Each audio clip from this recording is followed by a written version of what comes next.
there's a moment when you're young and you have the whole rest of your life in front of you where anything's possible. So you have those posters up and you dream big dreams, and that's what you're going to chase, right? And you surround yourself with pictures of it. And then we get a little older and a little older and a little older, and the pictures start to come down, and we start to replace them with blank walls, and we start to replace them with dead dreams and things that we wish we had achieved or haven't, or that kind of thing. To get some pictures back up on the wall and have some vision for where you want to go, and be able to look at that and tie back to that in your mind and say, that's where I'm going. There's a lot of power in that. Hey guys, welcome back to another episode of the Grit Meets Growth podcast, where we bring you inspiration and insights focused on getting uncomfortable, making things happen, and creating a magnetic life. If you enjoy the messages you're hearing here, please leave us a review on whatever platform you're listening on, and make sure to subscribe so you don't miss out on future episodes of the podcast. With that, let's get after it.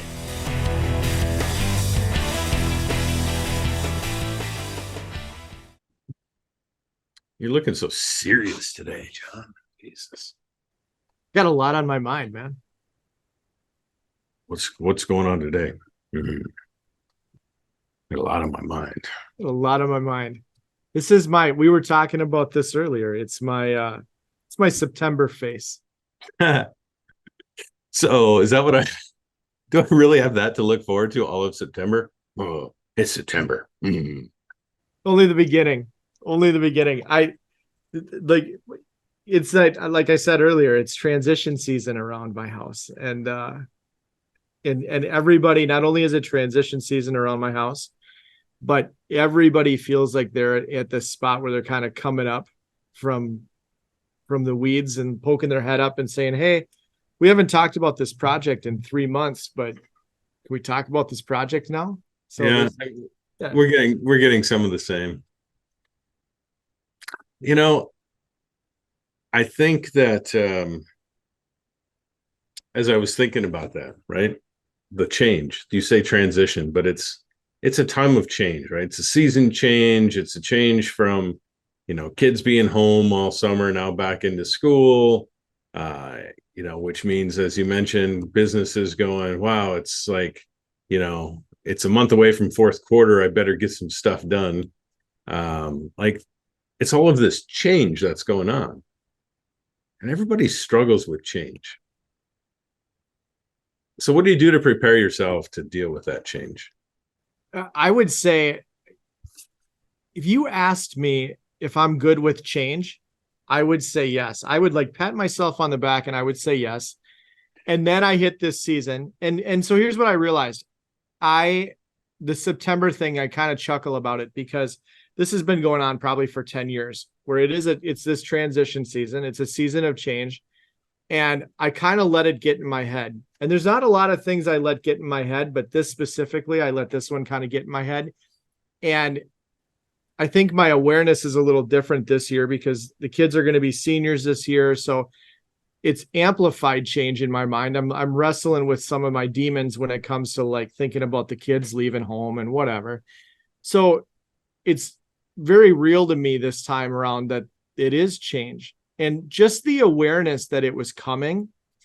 I caught myself feeling it maybe a week ago, got aware of what I was feeling, and then thought about it and started to think, okay, you're in this transition season. Schedules are going to get janky for a little bit. Things are going to feel different for a little bit. And then you're going to get back to your normal routine, which is good. So you just got to get through the change. And it's not that bad. It's not, because you've been working on for the last 2 years. We've been working on it as part of this podcast, right? We've been putting ourselves in those uncomfortable positions at a constant, which requires change to do that. We're building our minds and our bodies to be able to deal with that change whenever it comes, right? So the fact that you, first of all, are aware that it's happening, and secondly, grab the shifter and put it into a different gear to deal with it, is what you've set yourself up for the last 2 years in doing this.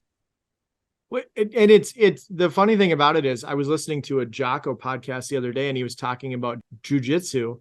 And one of the things he brought up is like, because he puts himself in uncomfortable positions on the mat all the time. Now, when uncomfortable positions come or things happen at work or somebody comes up from behind him and puts their hand on him, he's not uncomfortable by it because he's so used to it because he's in it all the time. And I think when that's interesting that you said, like, we've been having these conversations for 2 years on the podcast, because that on its own has prepared me for this moment that I'm in right now. Cause we've had so many conversations about getting uncomfortable that now when it is uncomfortable, it's like, oh, it's uncomfortable. I can deal with it. Yeah, but it's not just the conversations, right? It's all the other work that you've put in, right? It's preparing yourself, physically, and going and climbing the hill or going to the gym. It is the reading every day, right? It's the getting up on a schedule, right? It's setting yourself with a schedule and adhering to that. Like all of those things, all of that hard work is what's preparing for these seasons of change, because we know they come. We know they come.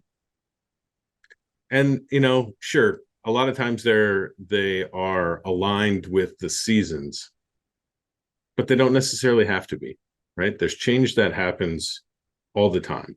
And if we prepared ourselves to be able to deal with it, then it's just another thing, right? It isn't anything that we've got to get all up in arms about or really struggle with, because we just rely upon that discipline and that work that we've put in. The funny thing about it was, once I realized why I was feeling the way I was feeling and that this like thing was kind of coming, I shifted from, maybe I was a little bit afraid of it. Maybe it was just uncomfortable, but I shifted to starting to get excited about it and looking forward to, what does this mean? Like, what's coming on the other side of the change? Because September comes and goes, and then you come into probably my favorite season of the year. Like, I love the fall. Everything about it I love. So we're going to shift gears. We're going to shift seasons. And on the other side, it's going to be pretty awesome. You just got to get through the uncomfortable stuff. And that's like everything in life. I mean, you could tie that back. It's not seasonal. It's not anything. It just, it happens. It's part of life. Yeah. Fall's the best time of year. I love this time of year. The change in the weather, as you mentioned earlier, the change in business, right? The conversations with business change. People are ready to move, especially here in the Midwest, right? It's people are looking at it going, okay, it's September. Got a couple of months to get some real work done before the holidays.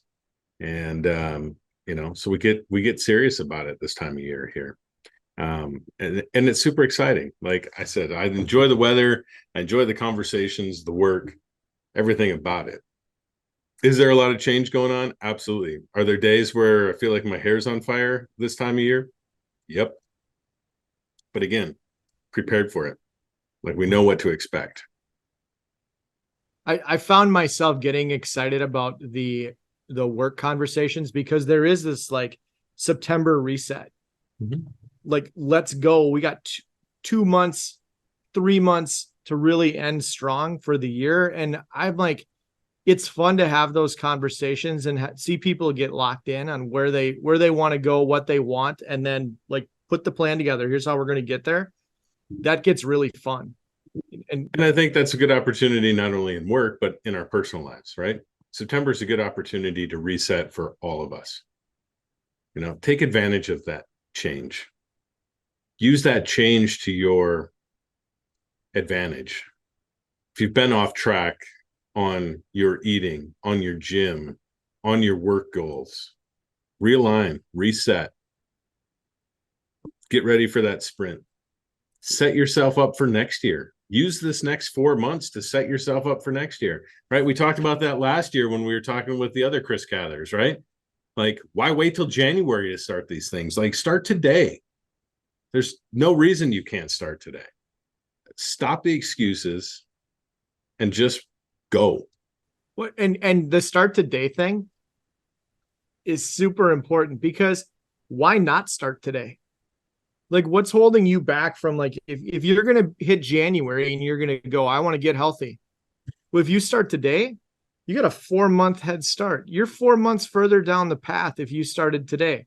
One of the conversations I had this morning had to do with goal setting and how it can be really challenging sometimes to set those 3-year, 5-year, 7-year goals, like, and to think out that far, which I get, and we can dive into that because I think we would both say it's pretty important to be able to set those long-term goals.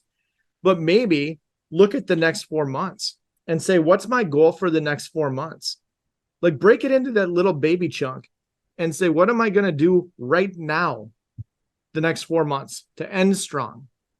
90 days of consistency can make major changes in anything that we're doing. 90 days. If you're consistent over 90 days, you can make a major impact in your sales numbers for the rest of the year, in your numbers as a business for the year, in your personal life. Like 90 days of consistent, solid effort will make massive changes. I think the big thing to remember is, like, it doesn't have to be a big, massive lift. You can do small things consistently over and over again for 90 days. That 90-day piece, I think that's a good challenge for anybody listening to this. What are you going to do the next 90 days? Right. Pick it, figure it out, and then do something for 90 days. Something small, something big, whatever your deal is, but do something for 90 days to end strong. Don't wait. Waiting's for losers. Coffee's for closers. Comes after that. I don't know. Waiting's for losers, dude. Losers make excuses and wait around and wait for somebody else to make the change for them. Take the bull by the horns and let's go, man. Let's finish out this year strong. I'm totally on board. You? 100%. I got stuff I need to realign on from this year. September's like the realign. I have stuff I need to realign on in many aspects this year. And, you know, quite frankly, the foundations are already laid, man. It's just about execution. Totally agree. And then you brought this up earlier when we were talking. Spend some time thinking about that longer term goal too. Like, okay, you got the next 90 days. It's going to get you somewhere, but don't resist the urge not to think about 3 years, 5 years. Where do I want to end up? Because what you're going to do today is going to start you down that path. Spend some time thinking about a little further down the road. Where do I want to be? And ask yourself, what do I actually want? I think that's a tough question for people to answer. Yeah. I mean, sure. And as much as we're saying, like, in 90 days, you can make major change. Think about what you can make over a year, over 2 years, over 3, right? Having that idea of where you want to go and then creating your map on how you're going to get there.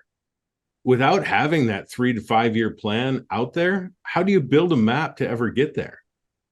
You know, so I think, like you said, 2 ways to look at it, right? If I want to look at what my 3 and 5 year plan is and then work backwards to establish that and what I need to do and what those consistency items need to be, right? What are those critical tasks that I need to do every day to create that consistency and discipline to get me to my goals?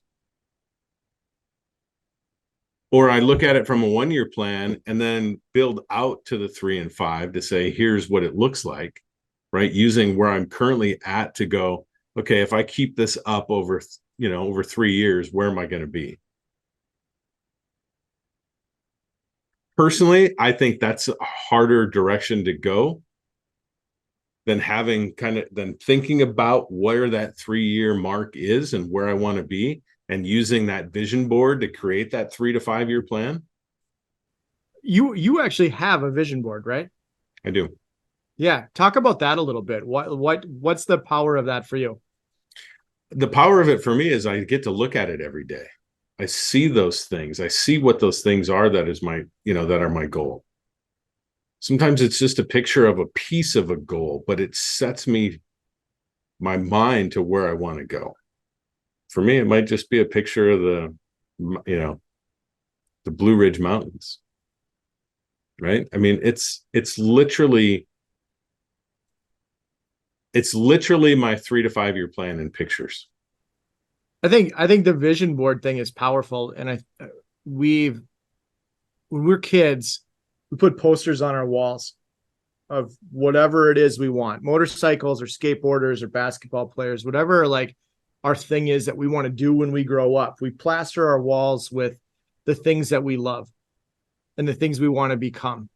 And there's a moment when you're young and you have the whole rest of your life in front of you where anything's possible. So you have those posters up and you dream big dreams, and that's what you're going to chase, right? And you surround yourself with pictures of it. And then we get a little older and a little older and a little older, and the pictures start to come down, and we start to replace them with blank walls, and we start to replace them with dead dreams and things that we wish we had achieved or haven't, or that kind of thing. To get some pictures back up on the wall and have some vision for where you want to go, and be able to look at that and tie back to that in your mind and say, that's where I'm going. There's a lot of power in that.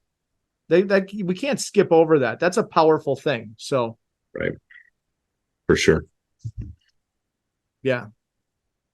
It's understanding what you want. But I would challenge anybody who's listening to this. Ask yourself that question. What do I want?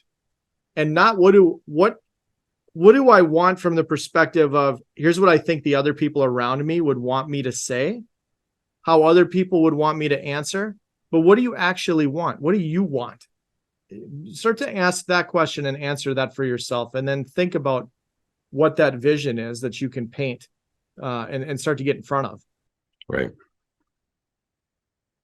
And then work the pieces to make it happen. Anything's possible, right? That's the reality.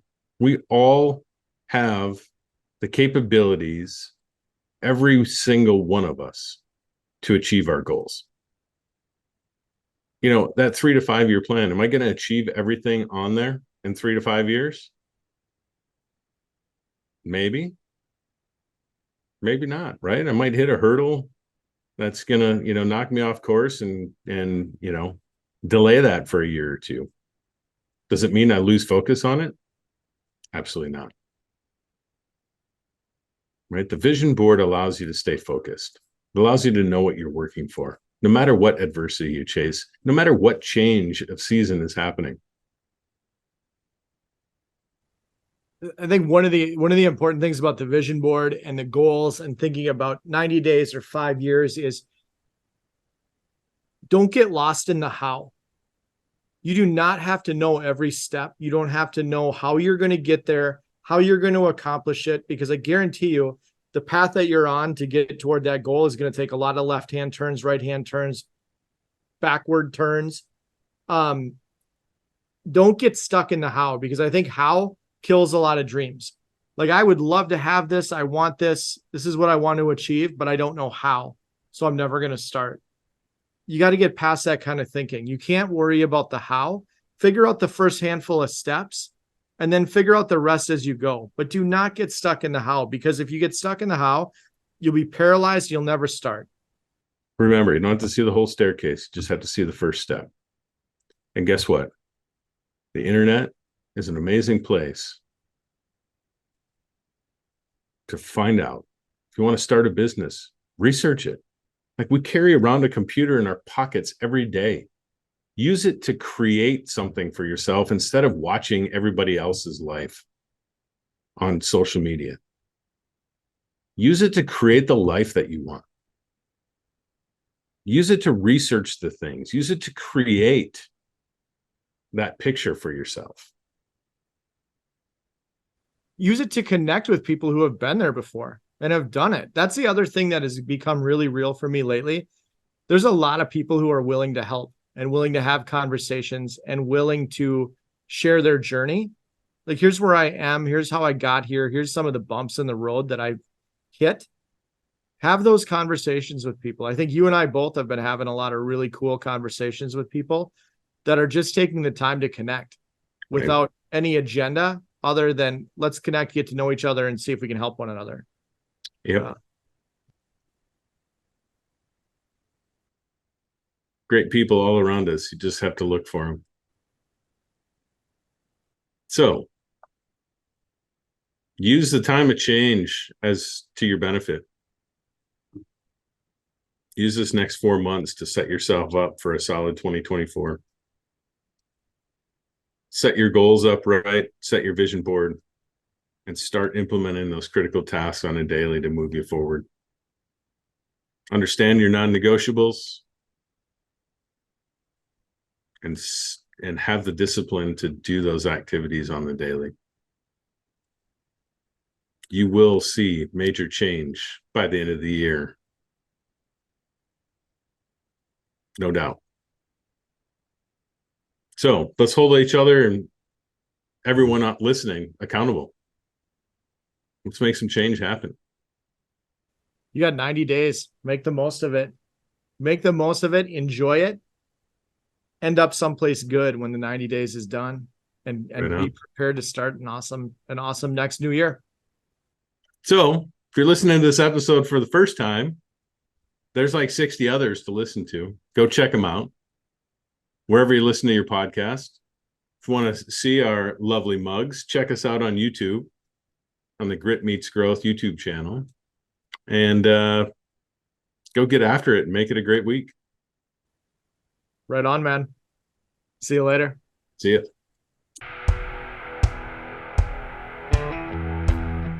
That wraps it up for today's episode. Thanks for tuning in. Thanks for being part of the Grit Meets Growth tribe. And thanks for growing along with us and being part of this journey together. If you know someone who needs to hear the conversation we had today, please share it. If you got something out of this conversation, please leave us a review. And finally, if you want to make sure you don't miss future episodes, just remember to subscribe. We're thankful for each and every one of you. And as my co-host and good friend Chris Cathers always says, make it a great day.